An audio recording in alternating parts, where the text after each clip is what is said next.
Hello and welcome to Transfermarkt TV. My name's Stefan Binkowski. I'm here with Ben Littlemore and Euan Robertson, and today we're talking about Manchester United. And it's finally some good news for the Old Trafford club in the name of Rasmus Hojlund. At the weekend, Man United beat Aston Villa 2-1, and it was the fifth consecutive Premier League game that Hojlund has scored for his new club. I think we can still call him his new club. He obviously joined the club this season.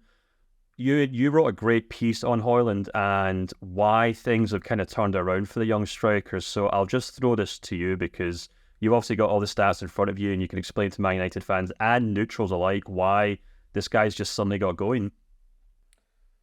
Yeah, I mean, there's numerous factors behind it. I think the main one is that Manchester United is a team look like a more cohesive unit. In recent weeks, they're obviously on their best run of form of the season. They've got some important players back, and I think they've also settled on, I think a few people would argue, what Manchester United's best front six is now. You know, you've got Casemiro coming back into the team, Kobe Mainoo coming into form as the kind of your two kind of more defensive-minded midfielders, with Bruno Fernandes reverted back to that number 10 position with a front three of Rashford on the left, Garnacho on the right, and Hojlund through the middle. And I think that's had that kind of stability in selections had a big impact on, you know, why Hojlund's came so good. But I think he's just finding his feet. I think it was a huge task for Hojlund to come into Manchester United in the summer for, you know, a fee in excess of 70 million and be the figurehead of that attack straight away. He also had an injury which meant he missed pre-season and didn't play the first few games, and he's had no support, you know, in that centre forward position. Anthony Martial's been injured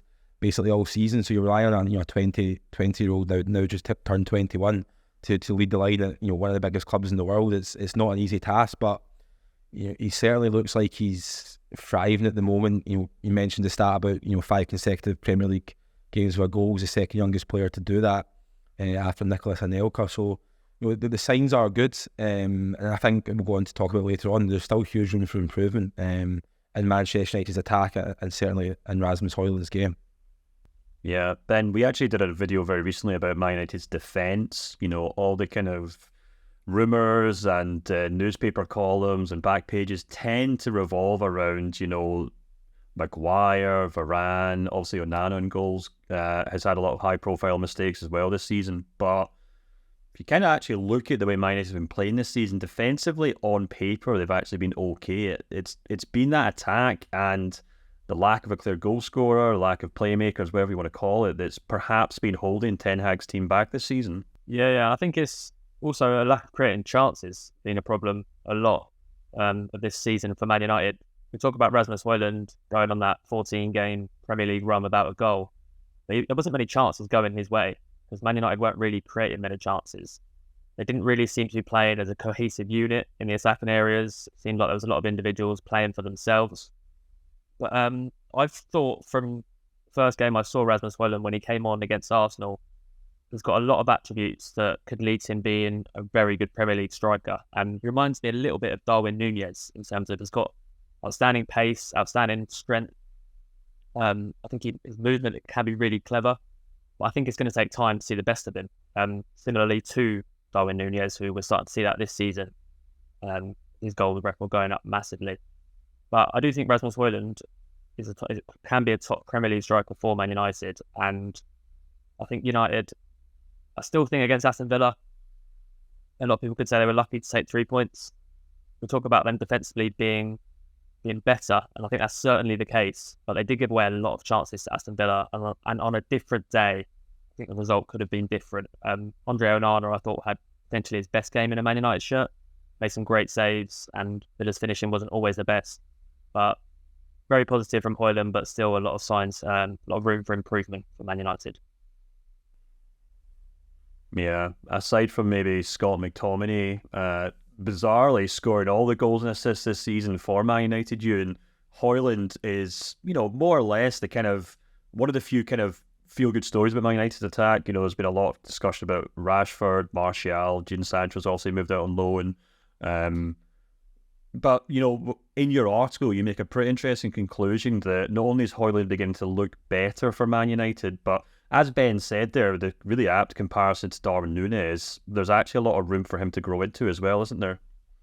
Massively. Just to put how dysfunctional United's attack has been this season, you know, they rank 11th in the league for XG, and they're underperforming that. The XG is 41.12.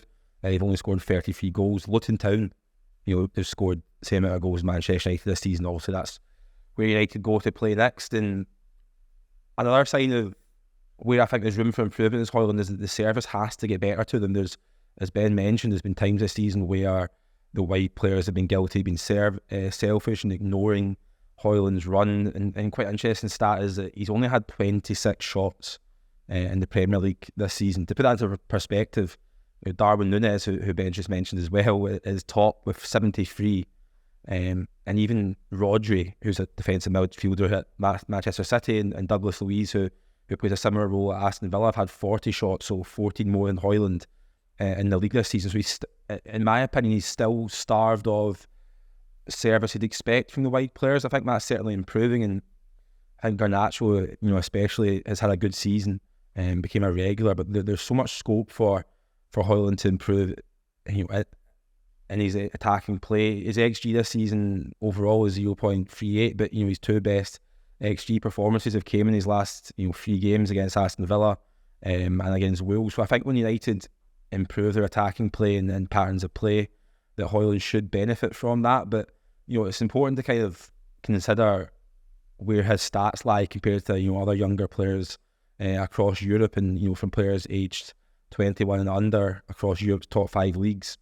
Hojlund ranks third for goals scored in all competitions this season, with 11 behind Cole Palmer and Jude Bellingham. So his recent upturn in form, he is actually performing really well compared to players of a similar age across Europe, which is really quite interesting.